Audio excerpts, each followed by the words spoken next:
اعوذ باللہ من الشیطان الرجیم بسم اللہ الرحمن الرحیم السلام علیکم ورحمۃ اللہ وبرکاتہ۔ پیغمبر خدا حضرت محمد مصطفیٰ صلی اللہ علیہ وآلہ وسلم نے جب رسالت اور نبوت کا اعلان فرمایا تو اس کے بعد سب سے پہلا نمازی کون ہے؟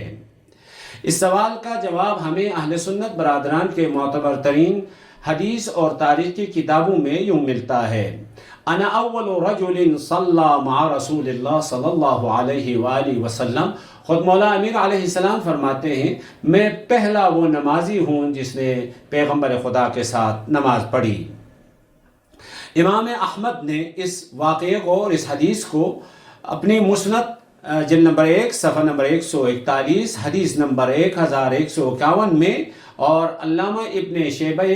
جو المصنف امام بخاری کا استاد ہے، اس نے المصنف میں جلد نمبر 6 صفحہ نمبر 368 اور حدیث نمبر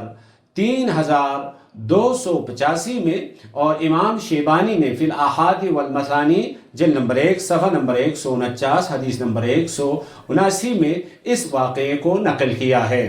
تو یہاں سے یہ پتہ چلتا ہے کہ جس طرح سب سے پہلے حضرت امیر علیہ السلام نے اسلام کا اظہار فرمایا، تو اسی طرح سب سے پہلے اسلام کی تعلیمات پہ عمل پیرا ہونے والی ہستی مولا امیر علیہ السلام کی ذات گرامی ہے۔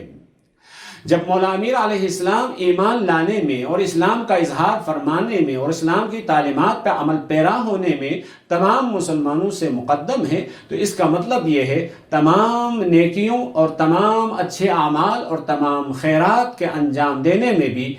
مولا امیر علیہ السلام سب سے پہلے اور سب سے مقدم ہیں۔ والسلام علیکم ورحمۃ اللہ وبرکاتہ۔